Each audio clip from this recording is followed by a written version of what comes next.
Hello and welcome to the Dad Whisperer. I'm your host, Dr. Michelle Watson, and I want to tell you again what a joy it is each week to have you joining me in these conversations where we get to talk about the power of the father-daughter relationship.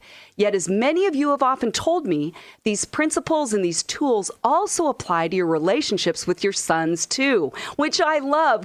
And as you know, the template that I use to guide our conversations each week is on your mark, get set, go. Imagine yourselves, dads, standing side by side each other, getting ready to run your fathering race this week, and I'm on the sideline saying, on your mark, get set, go. On your mark is the topic or the theme. Get set is I'm filling that in with stories and stats, and go is always your action step where you can put your love for your daughters and your sons into action this week. Well, I'm so excited to have a guest coach joining me here today in the studio, and her name is Bo Stern. She is one of my dearest friends, and out of her busy schedule, she has carved out time to be here, and I'm so grateful. She's a mom to 4, a grandmother to 2, a pastor in Bend, Oregon, a highly sought-after national speaker, and a self-proclaimed world-class procrastinator who loves words when they're woven into stories. I love that. She is a master storyteller, a truth speaker, and a brilliant theologian who loves making truth relevant and practical. She's written 3 books. She has more on the way. And in her own words, she says, "My dearest dream is that each one makes you laugh, cry, and believe that you can become the best self in the middle of the hardest fight." Bo has recently launched a forum that includes a tribe of courageous women who write relevant blogs and host day retreats where the invitation is to come with authenticity while seeking God in the middle of the realities of everyday life. It's called Sheology. Bo has also started the Edge of the Wild conference that has a great subtitle that I think you'll love. It's Following Jesus into the Adventure of Yes. And it's a conference that has been created out of the beauty that she found on the battlefield. And Bo loves to share the strategies that she's used while restarting her life during her first years of widowhood. And I'm so happy that you're here today. Welcome, Bo Stern. Thank you, Michelle. I'm so happy I'm here too. Yay, finally. We've been preparing for this, and here we are. So fun. On your mark today, we've come up with this title, Mrs. Dad, when a mom needs to step into the dad role. Mm-hmm. And I've done the opposite side where I did Mr. Mom, right, with a single dad. And now we want to talk today to single moms who are in that role, usually not by choice, and yet either due to divorce or widowhood, they're there, and you come with experience in this area. So how about if we start, Bo, by you just sharing and setting the stage for our conversation today by telling us how you've come to this place of being what we're calling Mrs. Dad. Yeah, well, I was married to a really good man for 30 years, and he was very strong and wonderful. But in 2010, we knew something was wrong with him, and he eventually, after 5 months, was diagnosed with ALS, Lou Gehrig's disease. And that launched a 4-year battle for his life, and where me and my family stepped in and took care of him. And then he finally went to be with Jesus on July 17th, 2015. And while he was sick and like literally paralyzed inside his own body, I started kind of doing the dad stuff then. Not all of it. He still loved the kids so much and was able to speak into their lives still. But then the last 3 years for sure has been my widowhood, single mom journey. Yeah. And then the years since, like you say, lots of years of stepping into that role. Right. Well, when I had reached out to you and said, what would you think about having this conversation today? I thought I would let our listeners in on what that sounded like just to lead into this conversation. So how about we'll do a little role play. So here's the email that I sent to you. I said, I have an idea that I wanted to run by you, Bo. I was thinking about how you had to wear a different hat as a mom after Steve died, covering bases that Steve would have formerly covered. And not that you have been a dad necessarily to your kids, but I know you've had to step in at times when other men haven't been available and have had to be a dad of sorts at times. And at other times, you've had to find men to cover certain bases. So then I said, as a single mom, can you speak to what struggles you've had as a mom who doesn't want to be in the single parent role, but there you are? And you wrote me right back. Mm-hmm. So how about you read what you said to me? And I said, oh gosh, Michelle, this so resonates. I'm trying to read in all caps as I was writing it to you. I'm watching so many of my single mom friends try so desperately to fill the dad gap for their kids that they expose them to dangerous situations that are far worse than growing up without a dad in the home. Or they try to force certain relationships into existence when I think the best thing we can do as single moms is to teach our kids to understand the reality of God as good Father. The absolute rock-solid certainty that his heart is specifically toward the fatherless. So yes, I'm all in.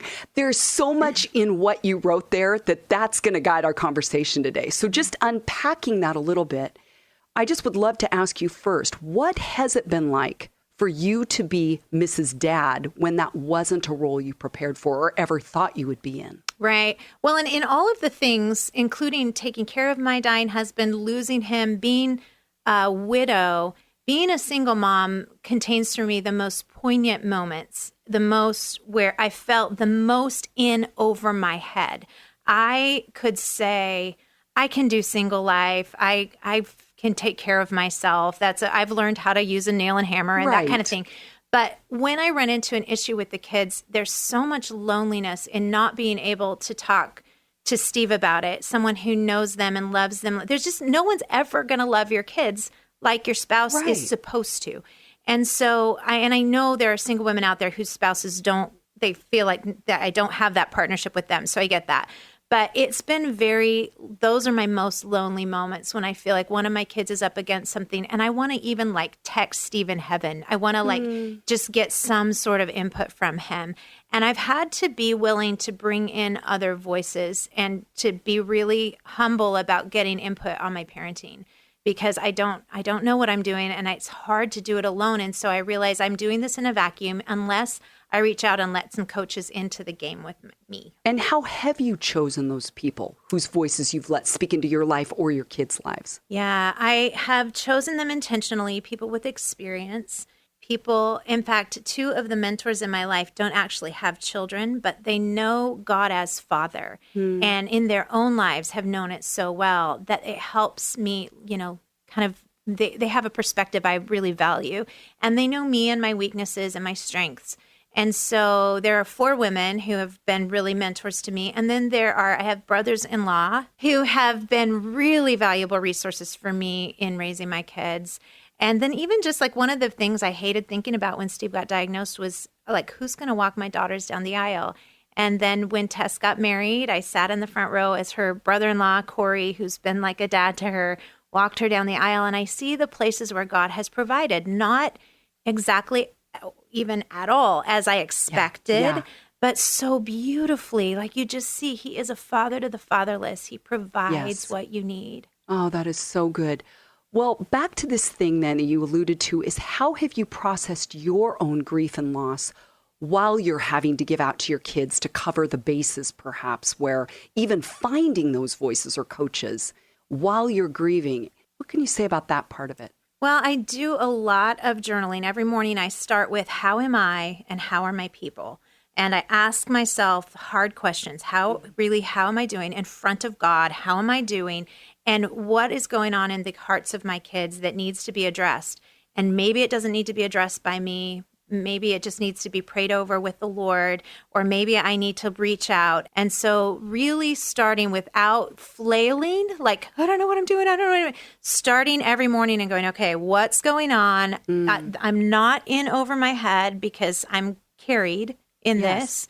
And really just asking the Lord to come in and provide and show me where they need to go. And sometimes I don't feel like I'm going to get the answer, but I'm almost 4 years out and I always have stumbled my way into it. And I really want to highlight, Bo, what you said is you have to get your land legs first. Every morning. You got to get grounded or you can't give out to your kids. And what I hear from single moms is the needs are so great that it's almost from the minute their eyes open in the morning, they're running. I mean, the needs are greater than they have a capacity for. So you would say to single moms who are wearing a dad hat, you got to get your own oxygen mask on first. You got to, even if you can only do it once a week, but if you have some time that's sacred to you, where you can say, I've got to have this moment and even write a little, I am so into writing things down, but write a little chart and say, what would it take for me to have 2 hours every week to myself. What kind of childcare would I need? So what good. kind of help with laundry would I need? What would I need?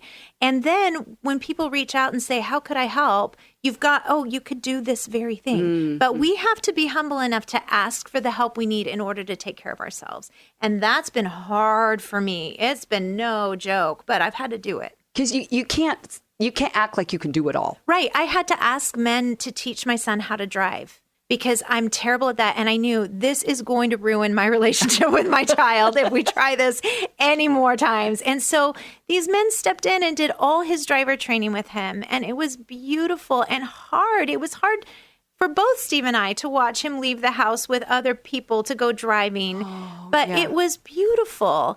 And Josiah knew that these men have stepped into my life to fill a place that my dad can't fill and not even my mom can fill. Yes. And he's had to learn to depend on God for what he needs as well. Well, I mean, just hearing you say that, like I'm getting a visual because I met Steve. I've been in your home. I've seen him in the wheelchair.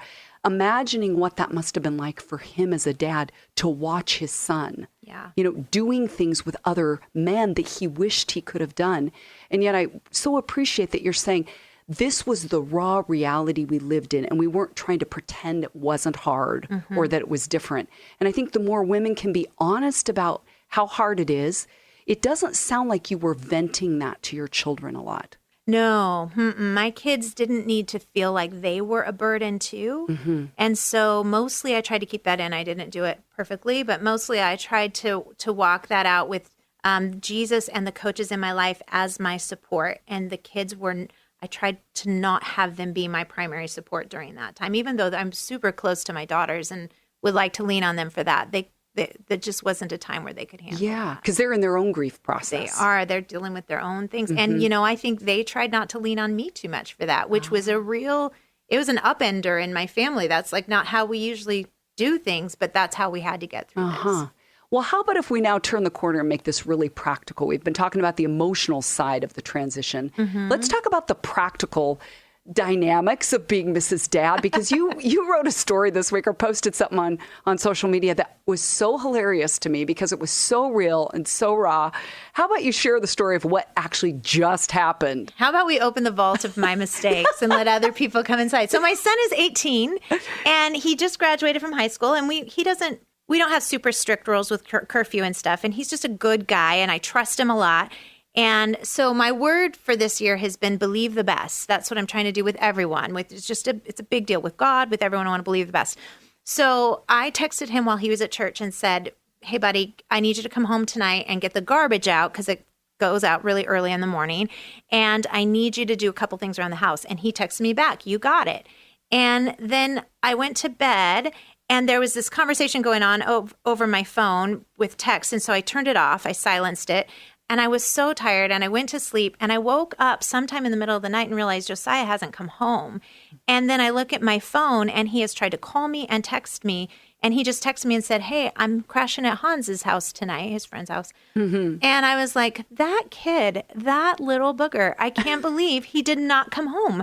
And he was supposed to do that. And he told me he would. He told me he would. And it's not unlike him to text me and say, I'm going to stay at somebody's house. But it is totally unlike him to not come home when he says he promises. And then I'm like, we're going to miss the garbage because I'm not going to get up and do it in the middle of the night. And this is so frustrating. And I am going to have a talk with him and we are going to have lunch. And I'm plotting out my things. And then like 5:30 in the morning, he calls me again. And when I see it's him, I'm like, oh, he feels so bad. He's calling me. And I answer, hi, Joe, what's up? And he's like, I'm outside. Can you let me in? And so I'm going to let him in and I'm still mad at him. And then it starts to sink in. I locked him out of the house. I had the storm door locked because it had been a pretty day and I left it open. And he tried to call me. He tried to text me and my phone was silent and I didn't wake up and he had to find a place to stay because he couldn't get into his own house. And I had the whole time just been missing these pieces of the story, even though the pieces were about me. Right. Like I had these keys about what I had done that had made it impossible for him to do it the way, I mean, I set him up for failure, but I didn't know it. Exactly. And then when it all came in, I'm like, oh, I am so sorry. And he was so sweet about it, but he had come home early to take the garbage out. And so goodness. Sometimes we just fail. So the believe the best piece Yeah. got challenged. Yeah, and I realized I'm not doing that. I let the narrative in my head played out 1,000 directions about what Josiah was really doing and what he was doing. And honestly, if I had Steve, I would have said to him in the middle of the night, Josiah texted me, da-da-da. And Steve would have been like, Bo, you're crazy. Yeah, I mean, he's fine. Don't worry about it. Don't worry. And I would say, okay. But because I don't have that balancer that says, I love you, but you're crazy, I had to, and I went off course. I just went off course for a whole, 2 hours. Exactly. Well, let me highlight one thing you told me is that you do have a different balancer now. And his name is Jesus. And you have a father because you said right before you got to the door to let him in. Yes. What happened? It just dawned on me. And I'm so glad. Download, right? Yes, because I would have gone to the door guns blazing like, welcome home, buddy, truant. And instead, I opened the door repentantly, humbly. I was like, I'm so sorry, Joe. I locked you out. I'm so sorry. Isn't that powerful? Though, at the last second, you get this download, and that to me says you did have a balancer. It was a different husband. And I will say that it wasn't the last second. Even while I was in my bed railing over it, I felt the Holy Spirit going, wait a minute, girlie, wait a minute. And I just went on in my own thinking. I'm just like, no, this is bad, and I've got to fix him. Okay, so we're saying single moms. Yeah. It's really saying who is my partner in life? I do have a trinity. That's 3 in 1. They're wrapped around you. You're 4. Yeah. Like you're not alone in this role. Well, you've also talked about knowing, you'd said in that intro about where you and I wrote that many single moms have exposed their kids to dangerous situations, all in a desperate attempt to fill the gap, the dad gap for their kids. Can you say more about what you've seen and heard now that women are opening up to you because they know you get it? Yeah. Well, a lot of statistics tell us there's nothing worse in this world than being especially the son of a single mom. Like there's big statistics about the people in prison that are raised by single moms. And so society keeps sending us this message. The worst thing in life is to have fatherless kids.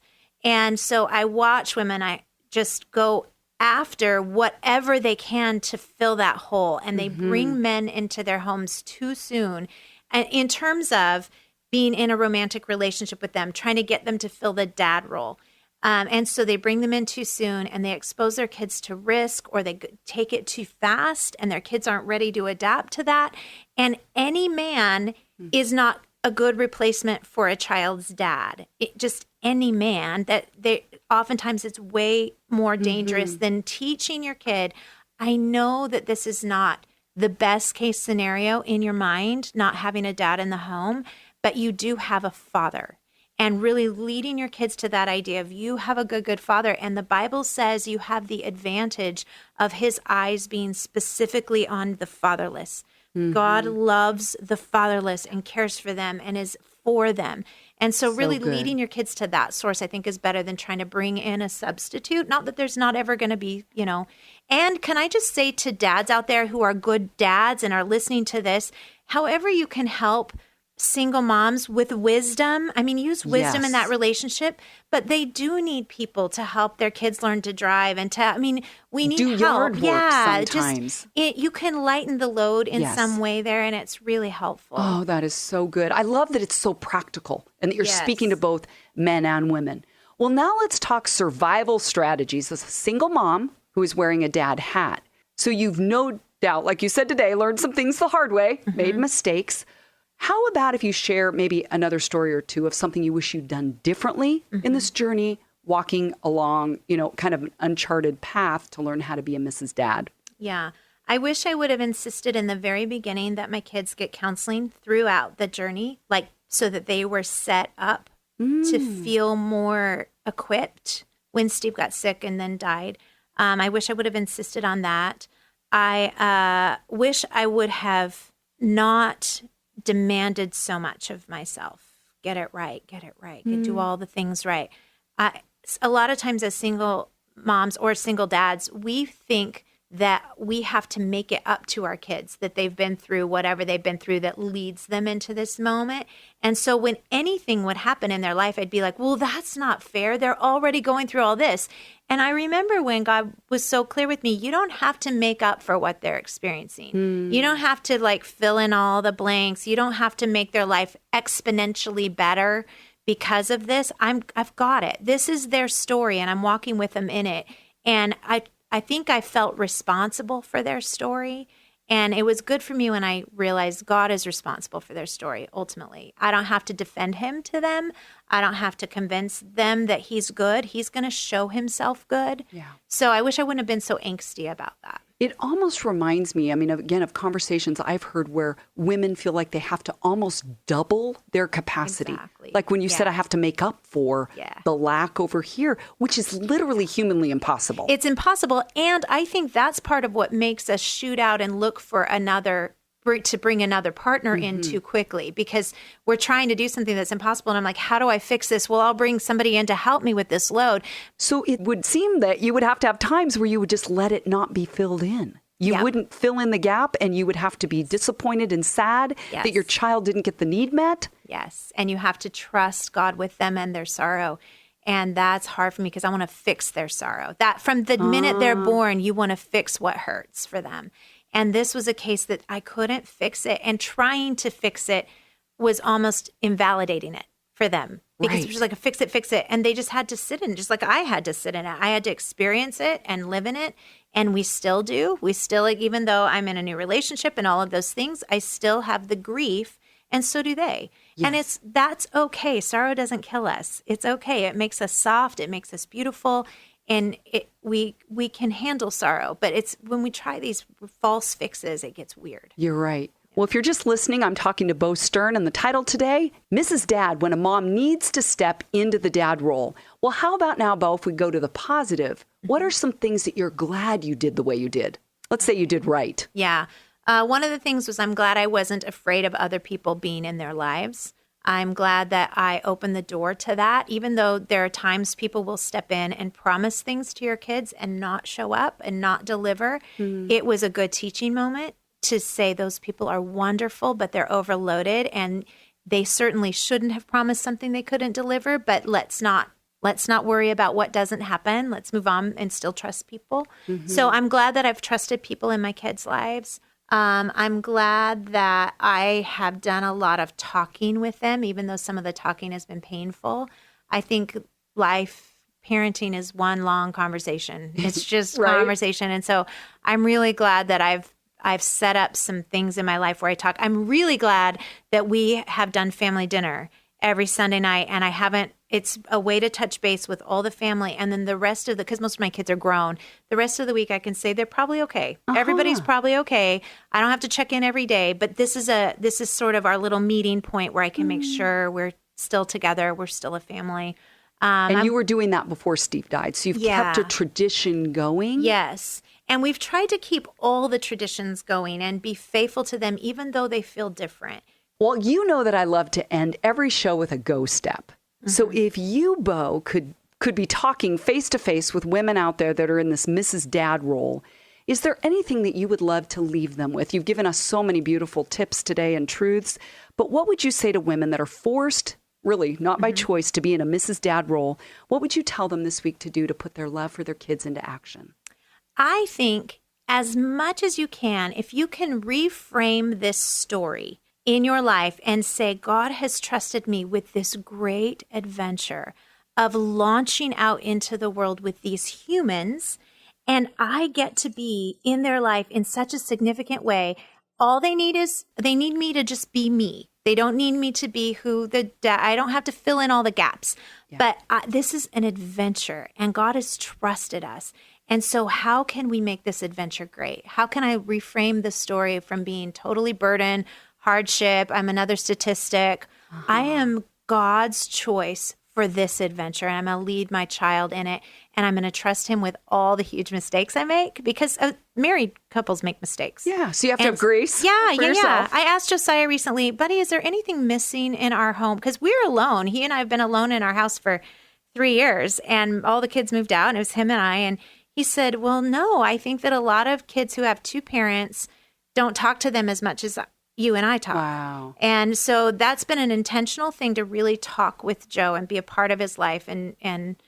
So just do what you can do, and then trust God with the rest of it, because he's really faithful. And like you said, a good father. Yeah. Oh, I love this. Well, Bo, it's been a joy to have you here today. Bo Stern has been my guest, and the title has been Mrs. Dad, when a mom needs to step into the dad role. As always, know that you can go to my website at drmichellewatson.com, where I have more free resources for you, a link to Amazon where you can find my book, and it's now available on Audible.